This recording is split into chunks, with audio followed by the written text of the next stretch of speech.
中国建国后有一场战争，在历史上影响重大，如今很少有人提及，那就是1962年的中印边境自卫反击战。1962年，印度凭借着大国的支持，企图侵占我国领土，我国对此忍无可忍，开展了反击，将印度打得落花流水，在国际上也再次打响了中国人的名号。然而，印度媒体报道称，1962年11月20日班公洛战役结束后，120名印度士兵消灭了1300名中国兵。印度士兵战斗力这么强，一个人能打11个人，真相到底如何？解放军伤亡多少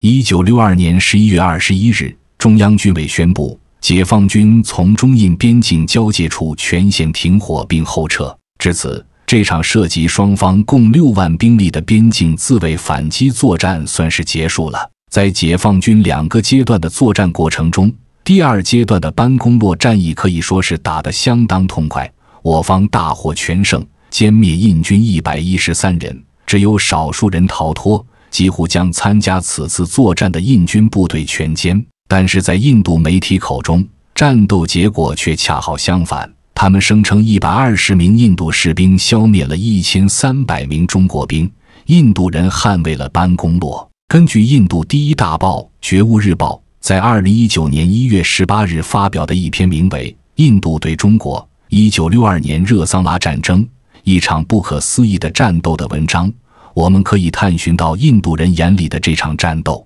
他们所说的热赞拉，正是我们命名为班公洛的这块土地，只是双方在名字命名上有所不同。在《觉悟日报》中，印度记者是这样描述的：热赞拉 （Rasanla） 是印度查谟和克什米尔邦拉达克地区楚舒尔山谷东南部山谷的山口，它长 2.7 公里，宽 1.8 公里，平均高度为16000英尺。在1962年的中印战争中，120名印度士兵杀死了1300名中国士兵。从印度人的描述中不难看出，他们对于这场战斗的成果还挺自豪的。在《觉悟日报》中，印度人对班公洛战役进行了更加详细的介绍。1962年10月24日，解放军停火并提议和谈，企图通过和谈方式获得我们的领土。什么时候印度成他们的领土了？简直就是无稽之谈。明明是印军在解放军结束第1阶段的战斗后，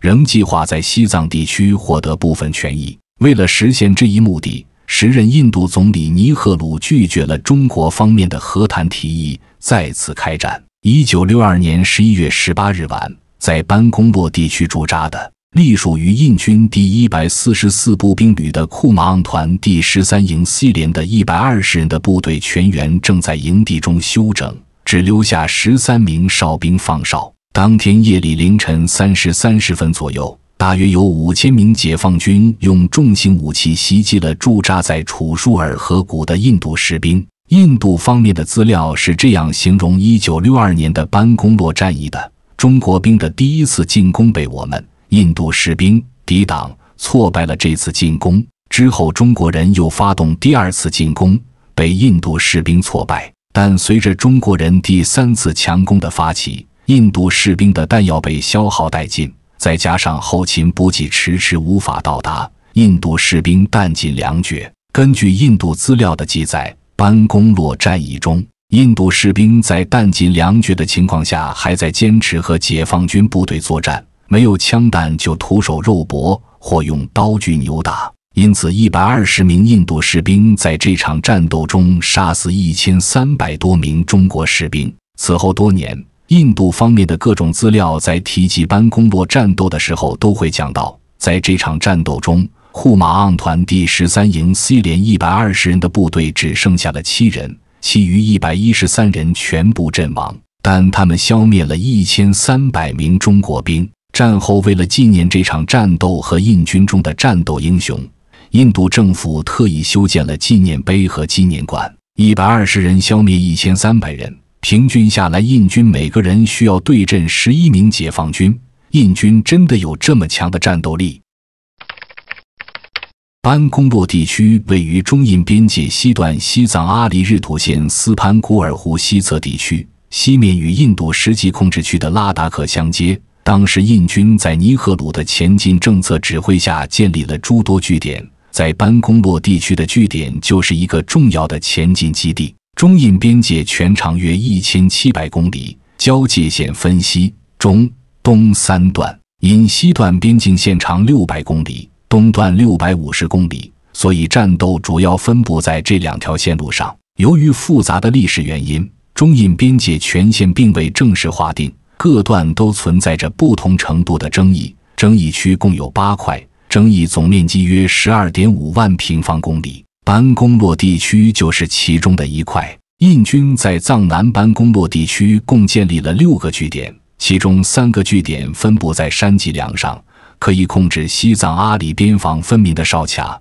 居高临下直接控制当地局势。印度方面对我国边境地区的袭扰是从上世纪50年代就开始的，当时我方并未采取强硬措施，这使得对方误认为是我们不敢还击，所以变本加厉。根据中印边境自卫反击作战史披露，在1962年中印冲突爆发之前，印度在中印边境的哨卡据点共120个，其中就有43个位于中国的实际控制线内，而当时中国的哨卡仅57个。但从数量上来说，中国哨卡的数量比不过印度，这也是我方对处理和印度的边境问题麻痹大意所导致的。当时解放军部队在西藏地区的防区由北向南分为天文点、河尾滩、空喀山、阿里4个防区，在每个防区内都有印军不同程度的入侵。在天文点防区，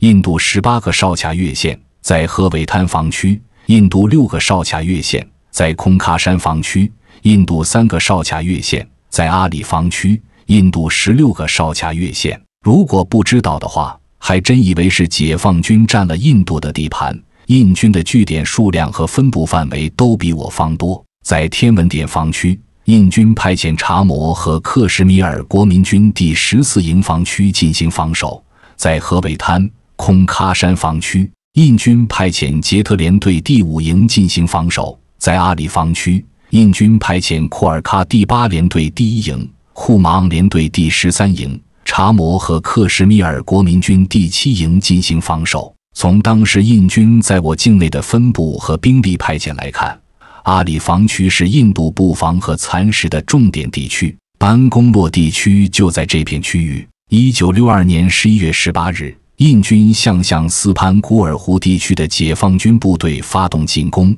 我方受到攻击后迅速组织反击。当时印军在西藏地区驻扎已久，不仅防线建设完善，且战士们的作战经验丰富，所以我军在制定作战计划的时候还是有一定顾忌的。为了能够在短时间内取得作战效果，我方决定采取侧面迂回至入侵印军后方，摧毁其据点，以达到清除侵入班公洛地区之印军的目的。当时在中印双方据点间有一条小路是解放军向印军后方迂回的必经之路，我方克服艰难险阻之后，顺利到达敌人后方。在掐头去尾战略配合之下，印军变成了饺子馅，解放军部队包饺子了。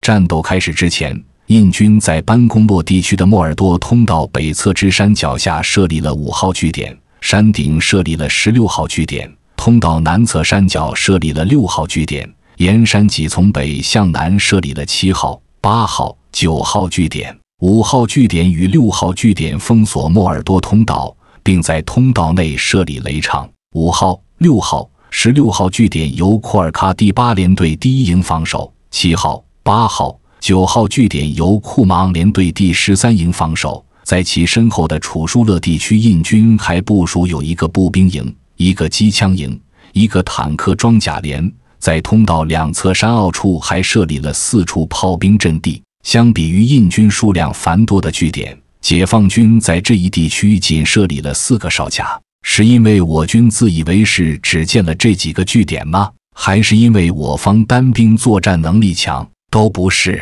在印军发动攻击之前，我方只有4个据点建设完毕，战斗开始的非常突然。1962年11月17日夜，解放军开始行动，以拔除印军5号、6号、7号、8号、9号、16号据点为战斗目标。11月18日上午，到达指定战斗位置的解放军部队以连为单位，分别向3个据点发起冲击。在攻打第一个据点的时候，解放军部队在30分钟的时间内摧毁了21个印军修建的工事。在攻打第2个据点的时候，解放军激战1小时，攻克了25个地堡。在攻打第3个据点的时候，解放军进展顺利，但是在后面穿越雷场作战的时候付出了较大牺牲。当时印军在中印边境交界地带驻扎的部队基本上都是精锐，使用的都是压箱底的重型武器，比如大口径的坦克炮，